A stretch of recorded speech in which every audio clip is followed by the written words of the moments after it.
Sa headlines kan mga barata, viral video sa social media sa komprontasyon kang sarong opisyal kang Naga City Police Office sa sarong Police Corporal, iniimbestigara na. Dating ako Bicol Party List Representative Zaldico, nagpalwas na kang sayang pahayag sa mga sahot sa SAIA. Paghirahay ka na raot na PNR Bridge sa Ginobatan Albay, madurar ning 6 na bulan. Second SEM enrollment period kang Senior High School, Canaga College Foundation Basic Education Department, nagpapadagos. Uya mga bareta, sa aldaw na ini, ako po si Kristen Reyes. Tulos nakabot sa opisina ni Police Colonel Gilbert Fariñas, City Director Canaga City Police Office, ang naglalakop na video sa social media kung saan sa usubot opisyal Canaga City Police Office na may ranggong Police Lieutenant Colonel ang nagkaigwaning mainitan na pagkumprontar sa sarong Police Corporal sa sarong Police Station. Ang insidenteng ini ang pinag-iimbestigaran na. Ang detalye sa report ni Malvin Machado. Duman sa sarong police station. So iniyo po under investigation na po iniyo, ongoing po ang satuyang ginigibong motopropyo investigation. Dawa may pa po ang complaint. Ang PNP igwag motopropyo na magsagibuning sa diring investigasyon. So daikay po ang may formal complaint para mag-imbestiga kita. Although hinahalata kung igwang masampa ning formal complaint, pero data na po yan hinalat, nag-issue na po ning direktiba sa tayong City Director, si Police Colonel Gilbert P. Fariñas, instructing the investigation section na magsagibo ning pag-iimbestiga. Nag-issue na kitang memorandum explanation duman po sa gabos na personnel na involved. Ini ang naging pahayag ni Police Staff Sergeant Robert Aguilion kang City Community Affairs and Development Unit kang Naga City Police Office sa naglalakop na video sa social media na pagkumpronta kan subot na opisyal kang Naga City Police Office na may ranggong Police Lieutenant Colonel sa sarong Police Corporal. Mahiling sa video na kinakaulay kan subot Police Lieutenant Colonel ang Police Corporal asin pinag-uulayan ang dapit sa oras. Biglang napasibog ang Police Corporal kan may magtama sa sayang lawas. 4:35. Ha? 4:35 po. Anong oras na ngayon? 4:35 po, sir. 4:35 ngayon? Kung sipain ka na. Anong oras na ngayon? Ha? Hindi ka nagkakalam ng oras. Late po ako, sir. 5 minutes po.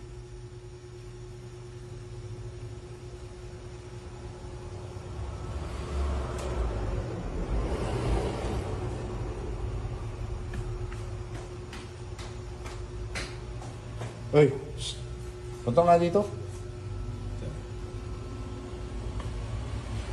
Mayo pa man pinagpapaluwas na direktiba ang opisina ni Police Colonel Gilbert Fariñas, City Director kang Naga City Police Office kung temporaryong i-relieve muna sa sayang posisyon ang nasabing opisyal mientras na pinagkukondusir ang investigasyon. Siniguro man ni Police Staff Sergeant Aguilion na mayong papaurugon sa mga inbweltong lado, huli tagabos pulis ang inbwelto.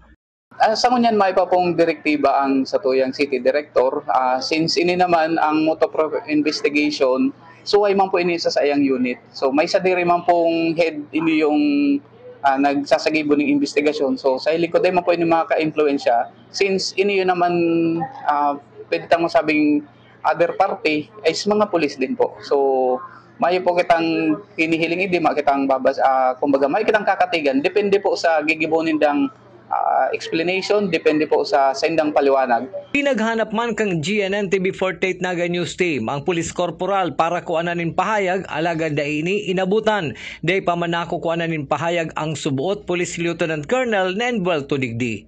Para sa GNN TV48 Naga, Melvin Machado, Newsbreak. Mientras tanto, apwera kan video na pinagluwas sa social media, may nagkaperang sahot pa sa nasabing opisyal Canaga City Police Office dapit sa estilo kan pagkundusirin anti-illegal drug buy-bust operation.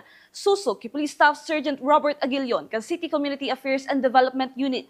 May intensyon subot na rauton ang pagkatawo kan nasabing opisyal sa paay kan mga sahot kaini na pinagluwas sa social media na iyungunyan ang sa inang pinaghahanap.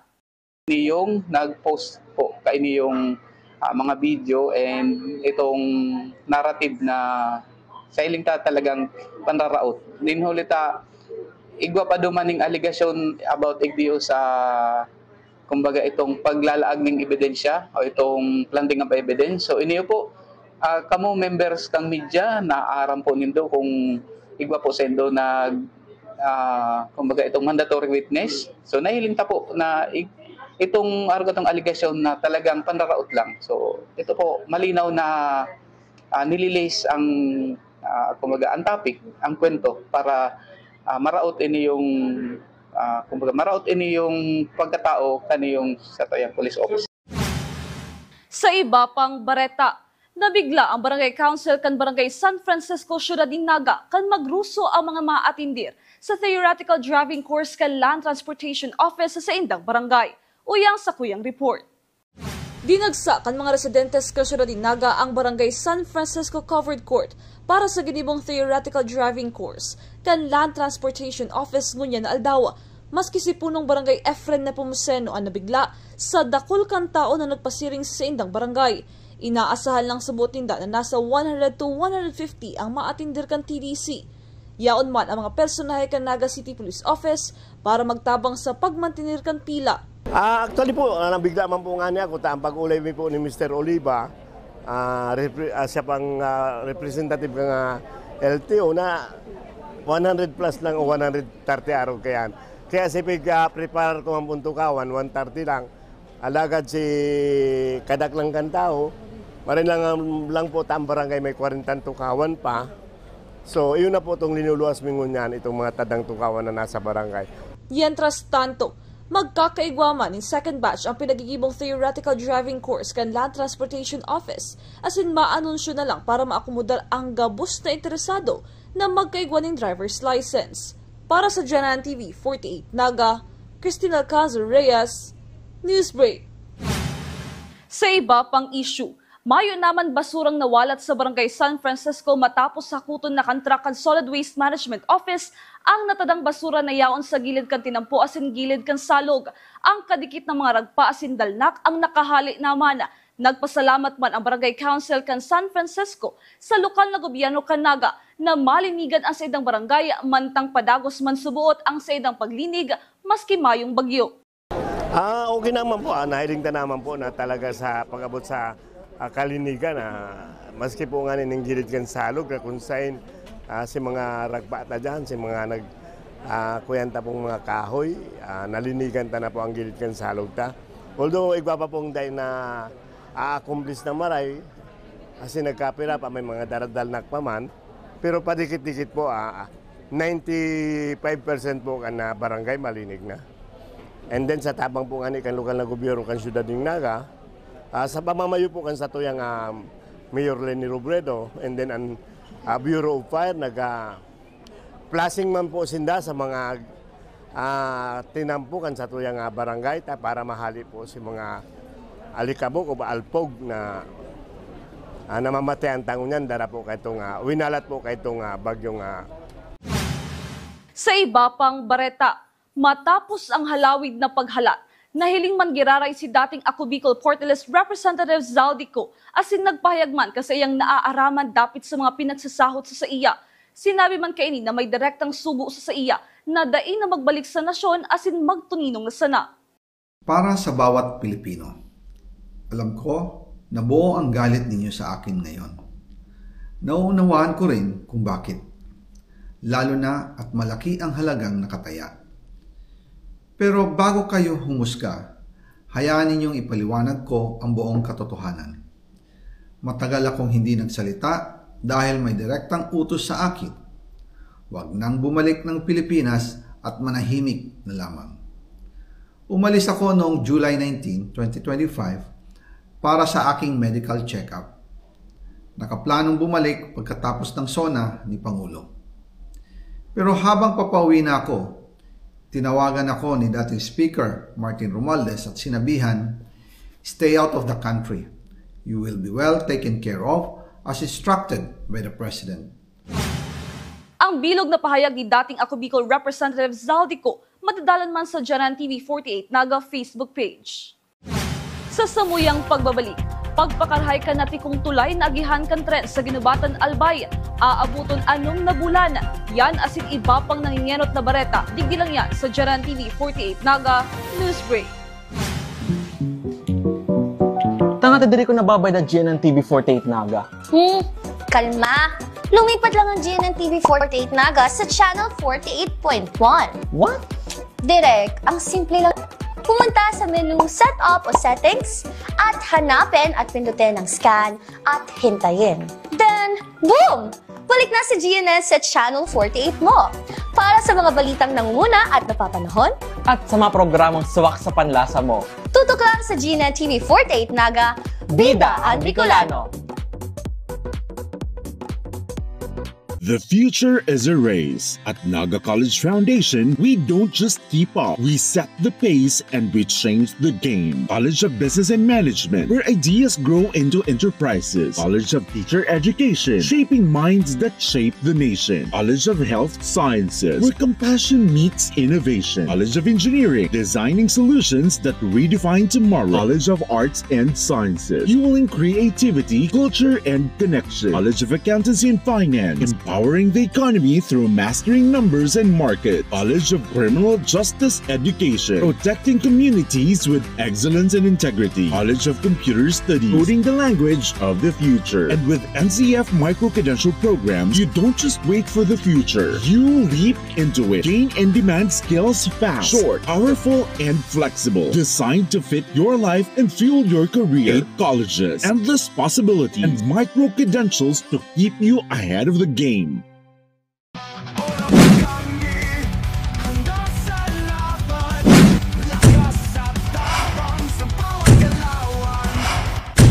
Ano, morag ka?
Madurar abot 6 na bulan ang pagpapakarhay asin pagbakal ni materyales para sa naraot na tulay kan Philippine National Railways duman sa Ginubatan Albay matapos ang bagyong Uwan. Susok kay Assistant General Manager Attorney Cez Lauta, nagpapadagos ang assessment kan Engineering Department kan PNR sa naraot na tulay durante kan magtama ang bagyong Uwan sa Kabikolan. Huli kaini, suspendido muna ang biyahe kan tren halit sa syudad ni Legazpi pasiring sa syudad ni Naga. Sir, today po ongoing po yung ating assessment ng ating engineering department dun sa condition and how to restore po the soonest possible time. So early on po we had identified the timeline po of 6 months to restore, kasama na po yung ating procurement ng mga materials to be used for the restoration. Sa iba pang bareta, kinumpirma ni Land Transportation Office Operations Head as in LTO Naga District Glenn Mancera na bawal gibuhon parking area kan mga darakulang truck ang gilid kan 4 lanes kan National Highway. Ang mga truck na ini iyo si mga nagiiwas sa ipinapasunod na truck ban kan lokal na gobyerno kan Naga. Nakatalaan subot aksyonan kan LTO Naga ang nasabing sitwasyon. Bawal po yun. Yun po ang magiging challenge po sa Muya Ngunyan. Takay po ni po itong isweep kasi bawal siya. Ang nangyari, na-decongesta si Naga pero nagreklamo naman po ang Milaor. Ang galing sa Milaor, tapos minalabak na ay San Fernando na area kasi pag truck ban po ang Naga, rayaon po duman.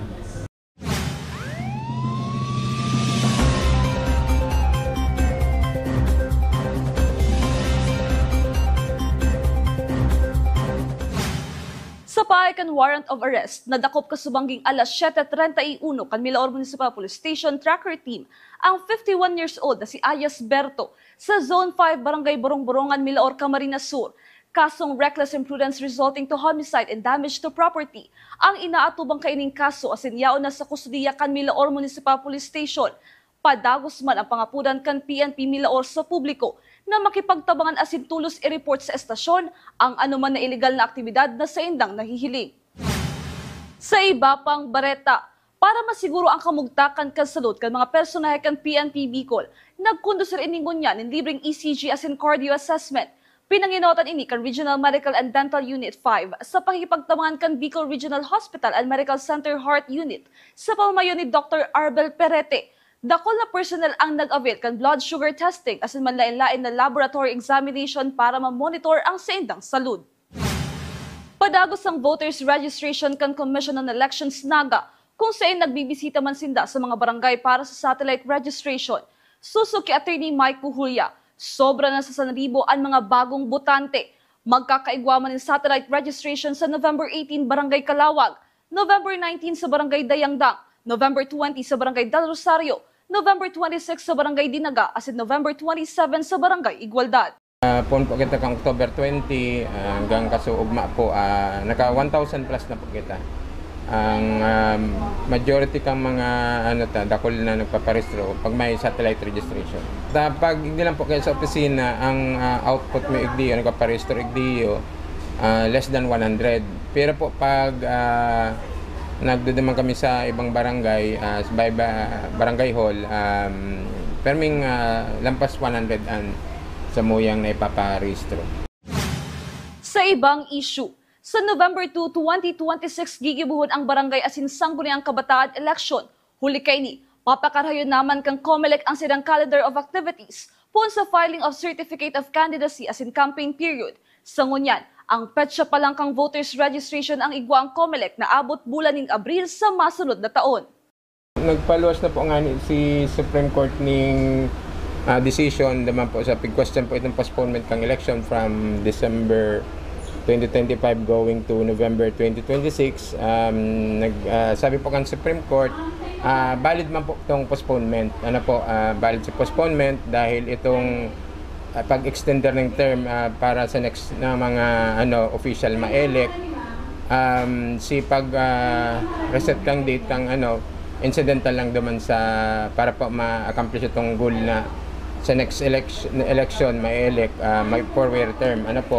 Kaya po, may final date na kita kang election ta, which is November 2, 2026. Yan. Kaya mariman po yan, nakapagpalas ng Supreme Court ng decision na yun na to si data, November 2, 2026, valid man po si Batas Republic Act 12232 na pinamaraman ni Presidente na itong postponement po ang election from December 2025 to November 26, valid po ito.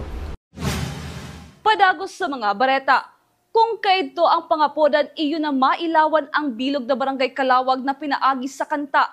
May kanta man giraray mo niyan bilang pasalamat sa kasurekodos matapos sindang mapailawan. Ang detalye sa report ni Malvin Machado. Kanakalis na aldaw inagi na sa pagkomposin kanta ni Sir Alan Rirondanga kan City Hall ang pakiulay na maabot man kan lain man ang parte kang Villa Karangahan sa Barangay Calawag, Siyudad kang Naga. Ang iba kayang harong igwa ng kuryente, alagad ang iba, mayo pa. Ni kasurekodos sa Karangahan day nakaantos hanggang Calawag lang ang napailawan kaya magdamlag na naman ang paripayan. Baka pwede naman ikaw mapakiulayan. Hello kasurekodos, baka pwede mo naman ipadagos. Sarong tumbling na lang yaong ka na sa Karangahan. Magkaiba na sa mapailawan. Kasubanggin na iba ang sitwasyon, may kuryente na kung kaya ininaman ang kanta para sa mga taga Camarines Sur 2 Electric Cooperative.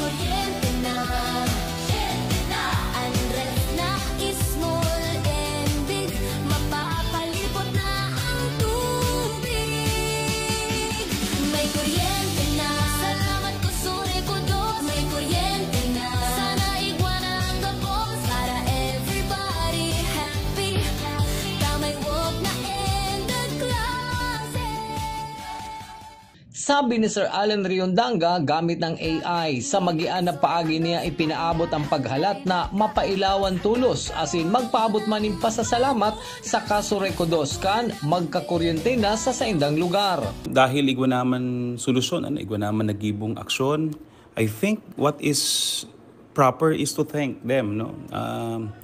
Bakong madali ang pag-restore ng mga kada bagyo, bakong madali ang pag-restore ka mga kuryente, lalo na pagdakol na puputol ng mga poste ng kuryente. Kaya bilang pasalamat, no, importante na nakukonvey tayan. Kumbaga, we can always convey our frustrations. No? Pero dapat pag nahiling taman si pagsibot, pagpagal, dapat ipinapahiling taman, ipinapamati taman si pasasalamat. Dahil nagibuhan ng paagi itong sa tuya pong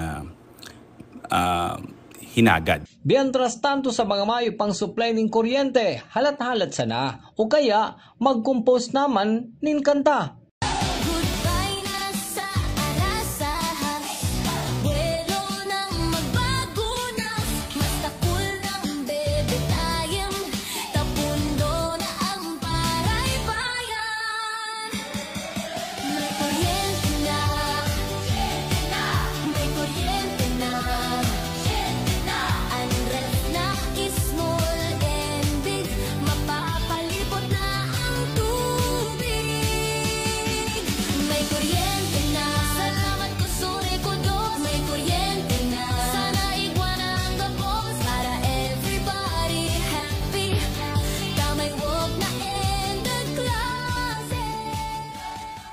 Para sa GNN TV48 Naga, Melvin Machado, Newsbreak.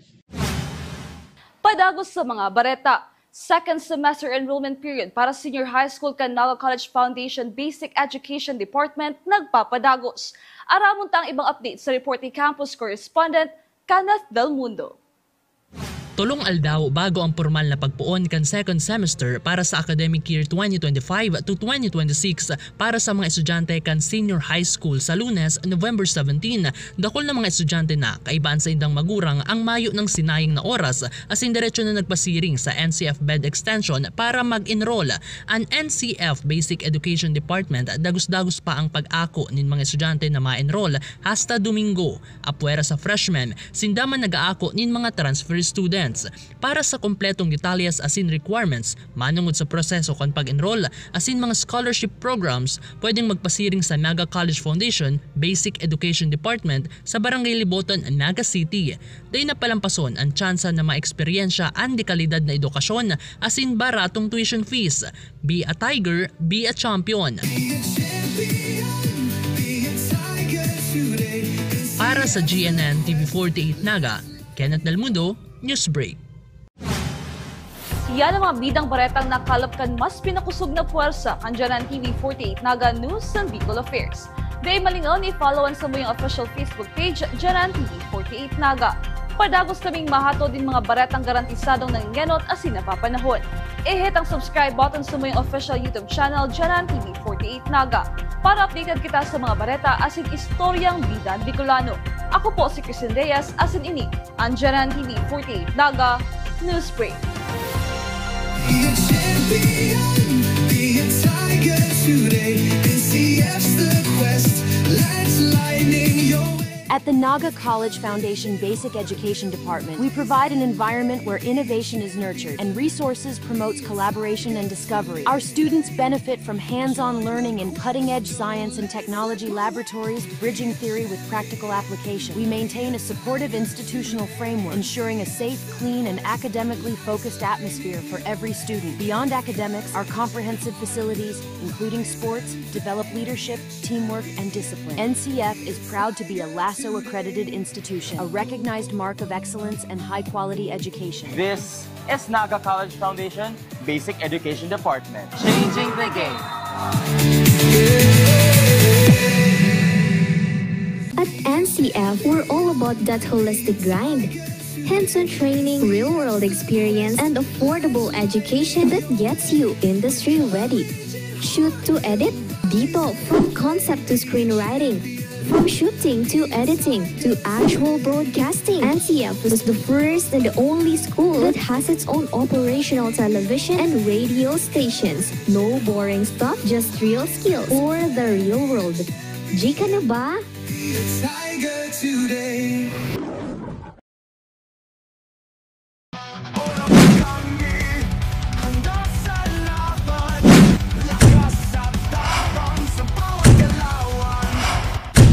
Ano, morag ka?